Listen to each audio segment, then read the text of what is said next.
تو اللہ نے جو ہے مچھر کیوں بنائے، سمجھ رہے ہو؟ تو یہ ایک ٹاپک ہے ویڈیو کا، ٹھیک ہے نا؟ ویڈیو سٹارٹ کرتے ہیں، ہم دیکھتے ہیں کہ اسلام کیا کہتا ہے اس پہ، ٹھیک ہے؟ قرآن کریم میں جو سائنسی معجزات آج سامنے آ رہی ہیں، یہ اس بات کا ثبوت ہے کہ قرآن کسی انسان کا نہیں بلکہ اللہ کا معجزہ کلام ہے۔ مطلب چمتکار۔ قرآن میں اللہ تعالیٰ نے لوگوں کو بار بار اس طرف متوجہ کیا کہ مظاہر فطرت پر غور و فکر کریں اور ان میں اس کی نشانیاں تلاش کریں۔ قرآن کریم کی ایک آیت میں اللہ نے اس دنیا کی سب سے حقیر اور کمزور مخلوق کی مثال بیان کی ہے، جس میں موجودہ مطلب کو سمجھ کر ایک انسان اس دنیا کا اصل مطلب جان سکتا ہے۔ تمام جانداروں میں یہ نشانیاں موجود ہیں، لیکن چند ایک خاص طور پر وہ ہیں جن کا ذکر اللہ نے قرآن پاک میں فرمایا، اور انہی جانداروں میں سے ایک مچھر ہے۔ جب قرآن پاک میں مکڑی اور مکھی کی مثال بیان ہوئی تو مشرک کہنے لگے کہ بھلا ایسی حقیر چیزوں کے بیان کی قرآن جیسی اللہ کی کتاب میں کیا ضرورت؟ تب اللہ نے ان کے جواب میں یہ آیات نازل فرمائی۔ اللہ تعالیٰ اس بات سے بالکل شرم اور ندامت محسوس نہیں کرتا کہ وہ کسی مچھر کی مثال بیان کرے یا اس کے اوپر کی کسی چیز کی۔ جو مومن ہیں وہ یقین کرتے ہیں وہ ان کے پروردگار کی طرف سے سچ ہے، اور جو کافر ہیں وہ کہتے ہیں کہ اس مثال سے خدا کی مراد ہی کیا ہے۔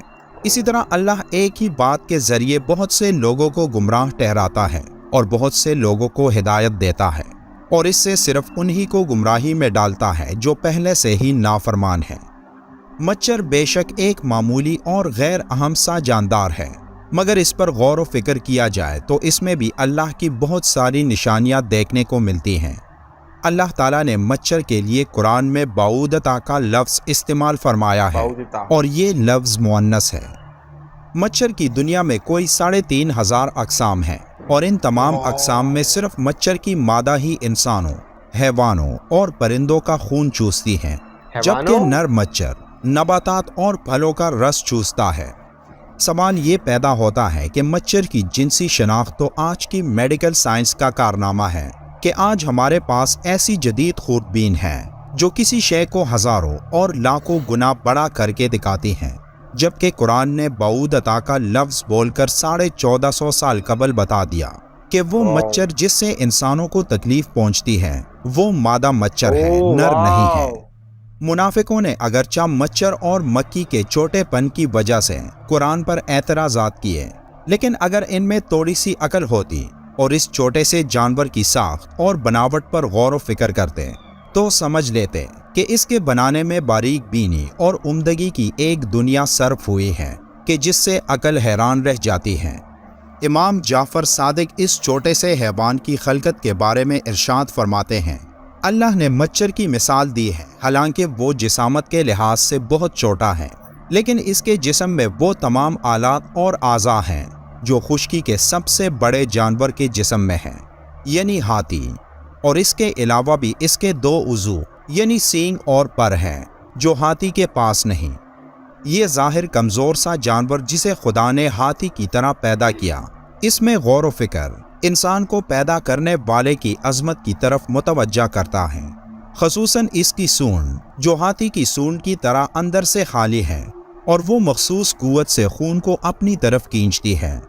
یہ اتنا حساس ہوتا ہے کہ صرف کسی چیز کے اٹھنے سے خطرہ محسوس کر لیتا ہے اور بڑی تیزی سے اپنے آپ کو خطرے کی جگہ سے دور لے جاتا ہے، اور تعجب کی بات یہ ہے کہ انتہائی کمزور ہونے کے باوجود بڑے سے بڑے جانور کو عاجز کر دیتا ہے۔ حضرت علی رضی اللہ تعالیٰ عنہ نے فرمایا، اگر دنیا جہاں کے سب زندہ مخلوقات جمع ہو جائیں اور باہم مل کے کوشش کریں کہ ایک مچھر بنا لیں تو وہ ہرگز ایسا نہیں کر سکتے، بلکہ اس جاندار کی خلقت کے اسرار پر ان کی عقلیں دنگ رہ جائیں گی اور وہ تک کر انجام کو پہنچ جائیں گے۔ آج میڈیکل سائنس دانوں نے مچھر کی 3500 کے لگ بھگ اقسام کی کھوج کی ہے، لیکن یہ تعداد یقینی نہیں۔ اب ان کی کل اقسام کتنی ہیں یہ صرف ایک اللہ ہی کو علم ہے۔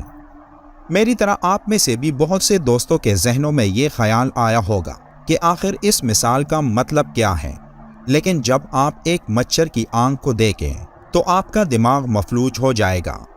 مچھر کی ایک آنکھ کے اندر بھی کئی آنکھیں ہیں، اور یہ تمام آنکھیں ایک ساتھ کام کرتی ہیں۔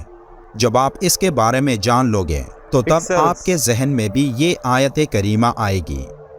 سائنس نے اس مچھر کے بارے میں بہت کچھ انکشافات کیے کہ یہ چھوٹی سی مخلوق کتنے انسانوں کی جان لیتا ہے۔ یہ تو بہت تفصیلی باتیں ہیں، مگر چند باتیں ایسی ہیں جو میں آپ سے شیئر کرنا چاہوں گا۔ مچھر کی 100 آنکھیں ہیں جو سب کے سب اس کے سر میں ہیں۔ ایک مچھر کے 48 دانت ہیں۔ اس کے 3 دل ہیں اور تینوں مختلف قسم کے ہیں۔ مچھر کے سونڈ میں 6 چریاں ہیں اور ہر چری کا اپنا کام ہے۔ مچھر کے دونوں طرف 3/3 پر ہیں۔ مچھر کے اندر حرارت کا پورا نظام ہے اور اسی کے ذریعے یہ انسانی جلد کی رنگت کو تاریکی میں پہچانتا ہے۔ مچھر کی سوئی میں نشہ کرنے کا نظام ہے جس سے کاٹتے وقت انسان کو محسوس نہیں ہوتا اور کاٹی ہوئی جگہ خون چوسنے سے سوج جاتی ہے۔ ایک مچھر کے اندر خون کا تجزیہ کرنے کا نظام بھی ہے، اس لیے وہ ہر خون نہیں چوستا۔ اس بارے میں سائنس کی سب سے حیران کن تحقیق میں یہ بات سامنے آئی کہ ایک مچھر کے اوپر اس کے پر ہوتے ہیں جو اس سے بھی ہلکے ہوتے ہیں، اور مچھر کے پر کے اوپر ایک مائکروسکوپک پیراسائٹ ہوتا ہے، ایک جاندار جو مچھر سے بھی حقیر چیز ہے، جو تمہیں اپنی آنکھ سے نظر بھی نہیں آتی۔ اللہ تعالیٰ کو تو تمہارے اعمال کی اور غلط کاموں کی مثال دینے کے لیے ایسی چیزوں کو سامنے لانے میں کوئی مشکل نہیں، اور یہی وہ چیز ہے جس کے بارے میں اللہ نے سورہ البقرہ کی آیت نمبر 26 میں مچھر کی مثال دینے کے بعد فرمایا، اللہ تعالیٰ اس بات سے بالکل شرم اور ندامت محسوس نہیں کرتا کہ وہ کسی مچھر کی مثال بیان کریں یا اس کے اوپر کی کسی چیز کی۔ اللہ ہم سب کو قرآن پڑھنے اور اس پر عمل کرنے کی طاقت عطا کرے۔ ویڈیو کے آخر میں ایک بار درود شریف پڑھنا مت بھولیے گا۔ ملتے ہیں ایک اور معلوماتی ویڈیو میں، تب تک کے لیے اللہ حافظ۔ واہ، تو یہ تو ہم کو پتہ ہی نہیں تھا ہے کہ قرآن میں مچھر کے بارے میں بھی لکھا ہے، اور وہ ایسے کچھ لوگ بول رہے تھے کہ بھائی اللہ کو اتنی چھوٹی سی، اتنی نا غور کرنے والی چیز پہ کیوں غور کری ہے نا؟ تو لیکن ہر چیز جو اس نے بنائی ہے کہ نہیں، اس کا کچھ نہ کچھ تو مطلب ہے۔ میرے کو لگتا ہے مچھر اس لیے ہے کہ طاقت جب زیادہ بڑھنے لگ جاتی ہے نا تو پرکرتی ایسا کرتی ہے، وہ مارنے لگ جاتی ہے۔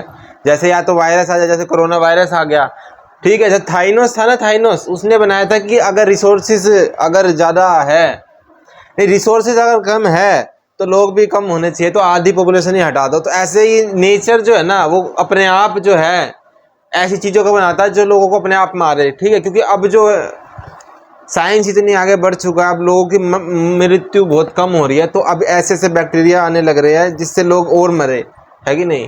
تو مچھر بھی بہت لوگوں کو ڈینگو سے مارتا ہے کہ نہیں؟ یہ طاقت مینٹین کرنے کے لیے، یہ میرا ماننا ہے۔ باقی جیسے انہوں نے بتایا کہ ہر چیز پہ غور فکر کری جا سکتی ہے، دیکھے تو مطلب انہوں نے مچھر کی بتائی 100 آنکھیں ہوتی ہے، لیکن میرے کو لگتا ہے اس سے زیادہ ہی ہوگی، ہے نا؟ 100 سے تو زیادہ ہی ہوگی۔ اور اتنی چھوٹی سی چیز جو سائنس تو ابھی تک نہیں بنا پائی، جیسے کہتے ہیں نا سائنس اتنی وکست ہو گئی، تو سائنس ابھی تک کہتے ہیں ایک مچھر مکھی بھی نہیں بنا سکتی سائنس، ہے۔ تو اور دیکھتے ہیں ان کی، میرے کو اچھا لگا ان کا چیلنج، چھوٹے سے اس میں زیادہ باتیں بتا دیتے ہیں، ٹھیک ہے؟ تو اور دیکھیں گے ان کی اس طرح کی ویڈیو، تب تک کے لیے لائک کریں، سبسکرائب کریں، ٹھیک ہے؟ بائے۔